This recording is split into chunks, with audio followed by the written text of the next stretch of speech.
We lived in fear.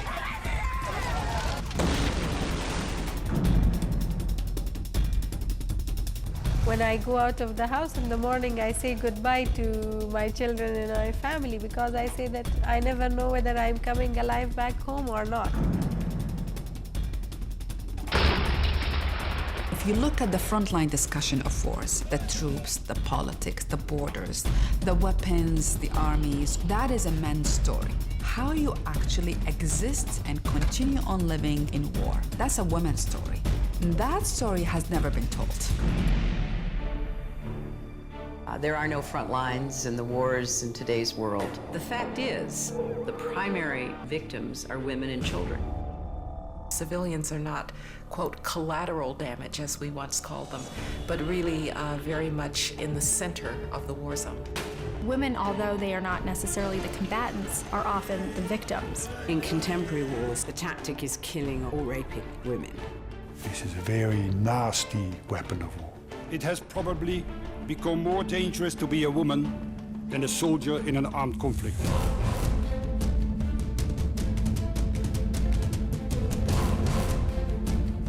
The work of Afghan women will be essential to this country's success. We will struggle. We cannot do anything alone. The world have to support us in this. This is not the first case where rape has been charged as a war crime, but it is the first case where rape has been charged as a crime against humanity. What we've done here today is to send out a signal to the world that we, the Liberian women in Ghana, we are tired of fighting the killing of our people. If I should get killed, just remember me that I was fighting for peace. Ultimately, it's going to take reconciliation among people in order to get societies that function and that women are treated with respect. That is what this century is going to be about.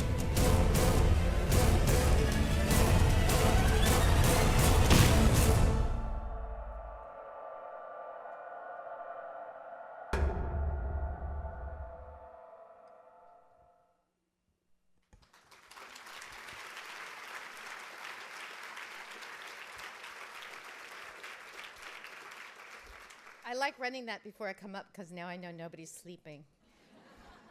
And I had a whole debate with myself about whether I'd use Madeleine's box. And I'm rather fond of it. I may take a box with me wherever I go from now on. So, we inhabit a peculiar and yet very promising moment in history, because never before have the world's traditional divisions, things like borders and religions and regions and languages and even oceans and distances, never before have those divisions been as irrelevant as they are today. And therefore, never before has the need been so pressing for our men and women in political power around to find and to articulate those things that hold us together. Our modern moment has its downsides for sure, and most importantly in the way that conflict has fundamentally changed, as you can see from the trailer. Gone are the days of the battles that I think most of us were raised on, the idea of an Iwo Jima siege, the idea of a Battle of the Bulge. These things are past. But our generation has been raised on images of what war looks like, and our generation may in fact act on those images as voters, as politicians, as activists, and so forth. But the images serve us so poorly in the modern world. They inhibit our capacity to strategize well. They lure us into conflicts that we really shouldn't be taking on. And they exercise a power of romantic attraction for our young men and women, and let's face it, mostly young men, that is nearly impossible for them to resist. And in all these ways, these antiquated images of war suck us irretrievably into mistake after mistake after bloody mistake. So the world is always changing, but our challenge today is not so much the fact of change as the rate of change.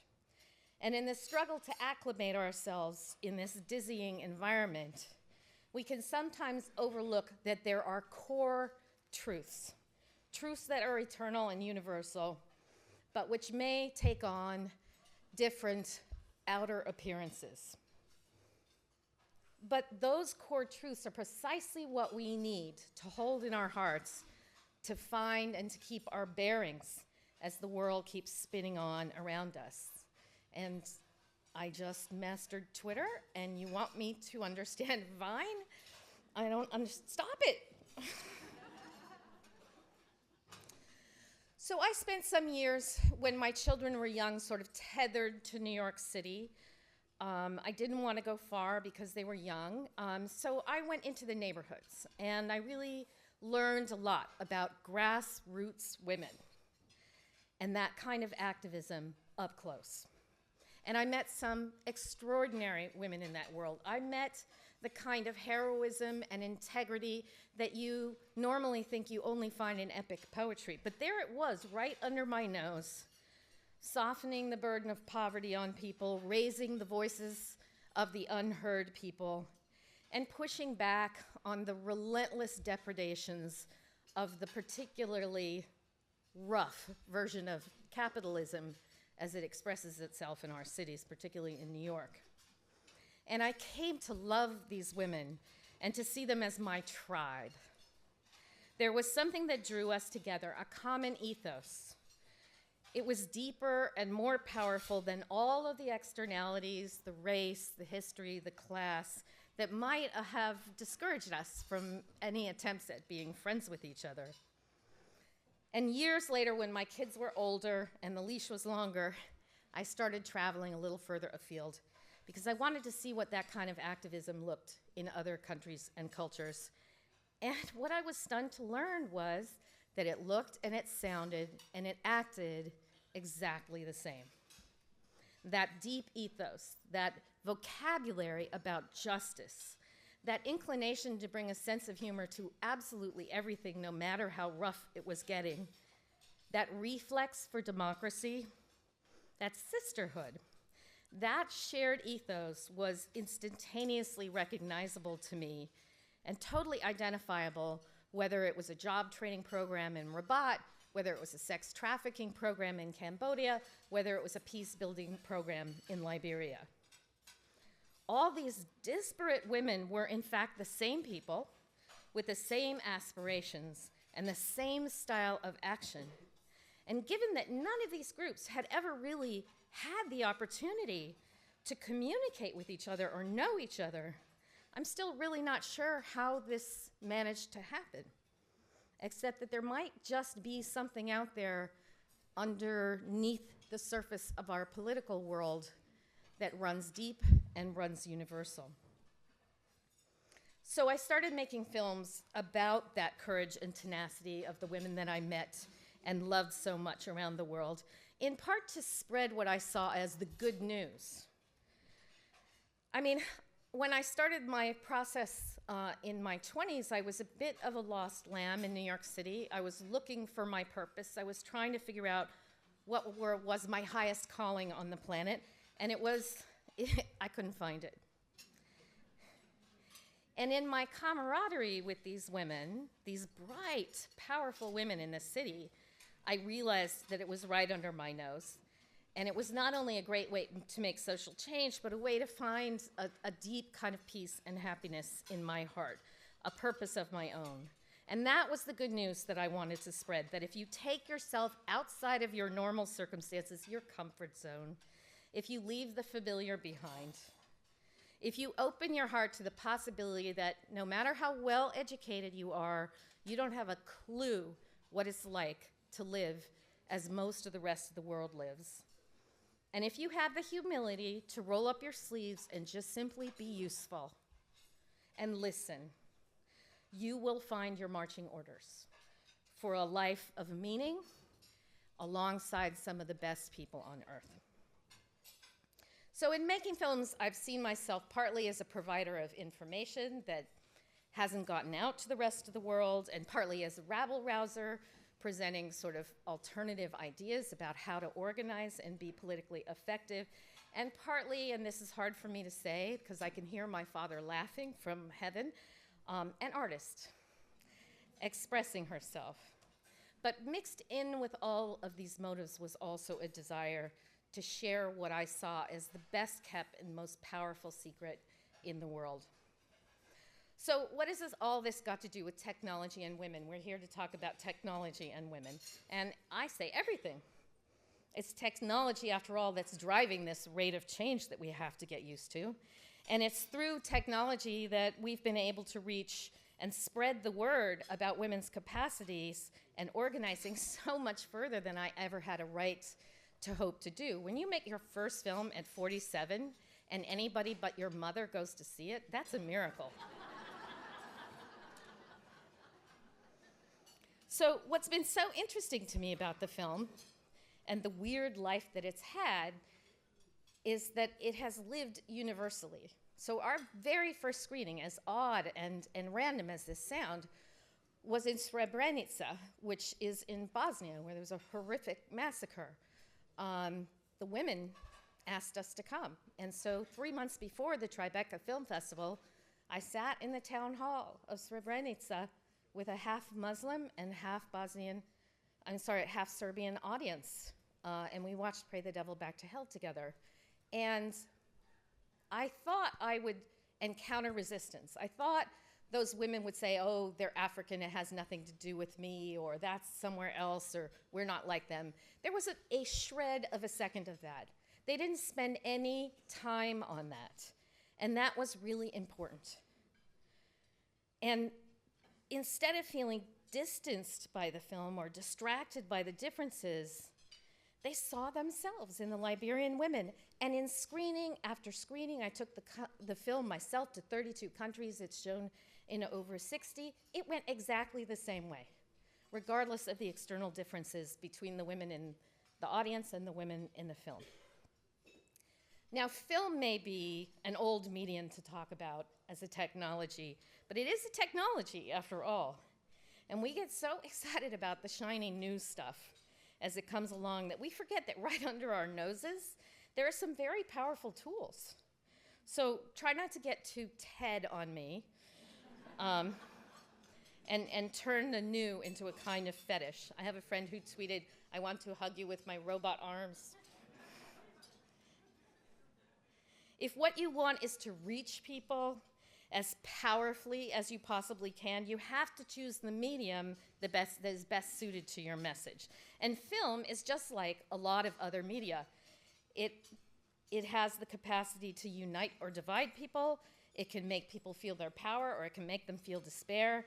It can incite hatred, or it can inspire love.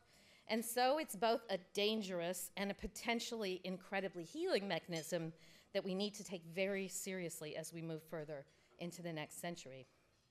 In 2011, my partners and I created the 5-part series for PBS, Women, War, and Peace, partly to push back on this persistent cultural tendency to think of war as just a man's game. It's a tendency, I think, that dulls our real grasp of the real cost of war around the world. Now, PBS may seem like a gray old lady to you, and certainly we were wooed by places like HBO, but let me tell you why we went to PBS with this series. HBO gets higher numbers, but you know what? HBO doesn't reach anybody who can't afford premium cable. PBS is a pipeline into every living room in America. And if you have the wherewithal, if you have the guts, if you have the work ethic, the eyeballs are there for you for the taking. And that's what we did.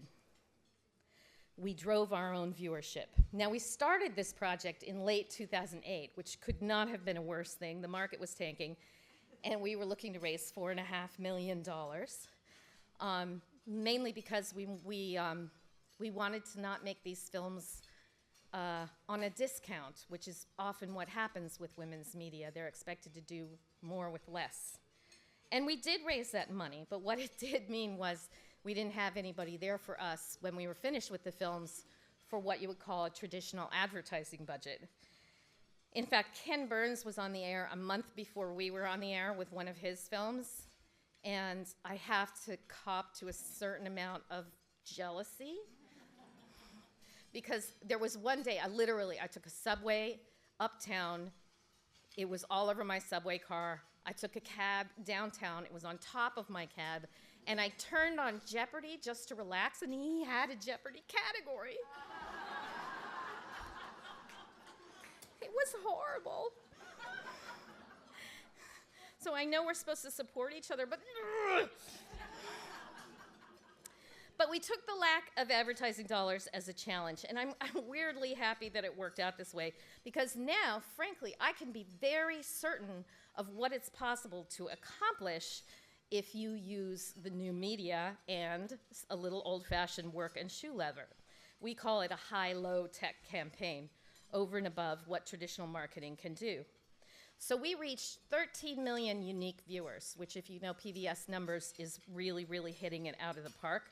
Tens of thousands of universities and tens of thousands of public schools with our films and with the educational materials. And the films are online and continue to gain viewers as we speak. And every one of these viewers we touched personally through an aggressive social networking campaign that started a year before the films came out. It involved every women's group and every human rights group we could think of, every contact we had ever made, every relationship we had ever met. Yes, people stopped taking my phone call. It was really, don't tell her I'm not there. But also we got a hand and we met every nice old lady and spoke to every school group and church group and block association that asked us to come. In fact, in the month of October, for 31 days, I was on 28 airplanes. So you all need to just say a little God bless my husband. I do have 4 kids at home. And in combining the analog and the digital in this way, I think we were able to make a pretty astounding case for the power of the technologies that present themselves to us now, only if you have the work ethic to deploy them in combination with all the other things that we've been good at doing all along, like gathering, like talking, like using the phone, like putting posters up and getting on the radio and handing out flyers. After all, the internet is on its own great, but if it's that great, what are you all doing sitting here right now? There's no substitute for human contact, right? We need it like we need oxygen, and deployed as a complement to a high technology campaign, and Tina Brown does this very well with Women in the World, it can be an incredibly powerful means of getting a message out. Uh-oh, they gave me things in the wrong order, I'm sorry. Oh, they skipped a page, how nice. So I don't know if any of you saw me get up from my chair and sprint that way, but I was looking at my speech and I realized they'd left 5 pages off. They printed it at the front desk. So I'm here without page 12, but I think I remember it pretty well. So the question is, this is an amazing moment we stand on, but what exactly is this moment we're at? Women have done a number of things incredibly well for thousands of years. They have talked, they have gathered, they have organized, they have created political campaigns, and they have carried, in many cases, the weight of the cultures on their shoulders. They have developed that ethos I was telling you about later, somehow without ever communicating with each other, somehow without any capacity. So the question is, if we could do all that before this technology, what could we do now, today, with this new technology? Because the fact is, the internet organizes itself laterally, and so do women. Women don't just create networks, they create networks of networks. Women gather, women remember old friendships, and they don't necessarily run them through a utility frame to decide whether or not they count. You know, women synthesize, they don't think in silos, they think holistically, they remember people, they connect, and you know what? They talk, and they talk, and they talk. No group of people has ever been more suited to the current technological changes than women. And putting these things together, imagine how it changes everything. Imagine how, for instance, political systems can be held accountable in ways they never have before. Imagine if they could share information with each other. Imagine if they could join their networks together into coherent movements. So this is our moment. But the fact that the potential is there in no way guarantees that we'll benefit from its promise. People blow things, right? If we apologize for ourselves or indulge our tendency to be territorial, to be unkind to each other, to be ungenerous with each other, girls, tell the truth. That is all true. We will blow it. If we continue to shy away from careers in the STEM fields, we will not be able to build the technologies we need and command the power over these technologies that we need, and we will blow it. If we continue to hold ourselves back out of seeming too powerful to be attractive, we will blow this. So, men, I love you. Thank you for coming. Girls, this is for you. I say this with all my heart. Support each other. That means when a woman directs a film, you go to the film, and then you don't hold it to a higher standard than you hold the film that the man made. Right?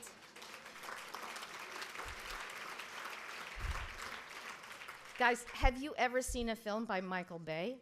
The bar is low, girls. The bar is low.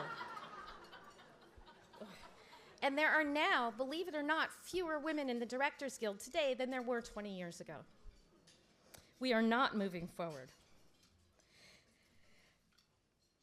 And when they connect, oh gosh, there's that. And when a newspaper spends very serious time talking about the White House counsel and her shoe collection, as the Washington Post just did this last week, and by the way, there were probably more important things the White House counsel in this moment had to say to us. Write them enraged letters. Let them have it. Let them know we expect better. And when a woman writes an op-ed piece in the newspaper, try not to think, who does she think she is? Because I guarantee you she's already thinking that, and she does not need your encouragement. And when your daughter asks for a doll for Christmas, give her a doll and a computer. And when your son asks for a computer for Christmas, give him a computer and a doll. And when a woman steps up to run for president, perhaps in the next couple of years, for God's sakes, can you leave her pantsuits alone?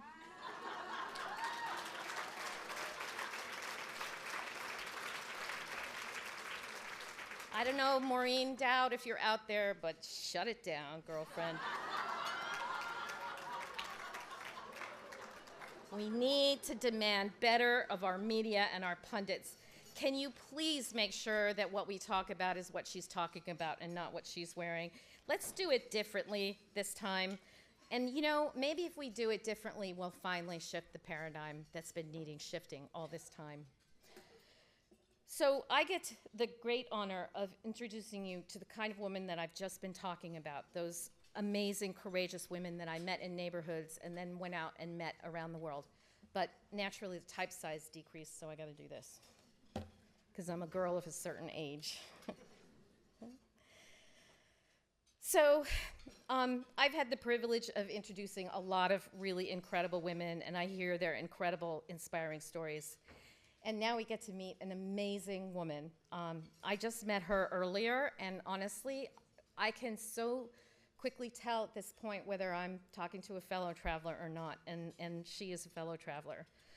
Hodan Ahmed is an NDI staff person from Somalia whose personal journey mirrors that of her country, from conflict to peace and development to democracy. She represents many of the NDI family around the world who work every day to make their communities better, their governments stronger, and to ensure that women's voices are heard. Hold on.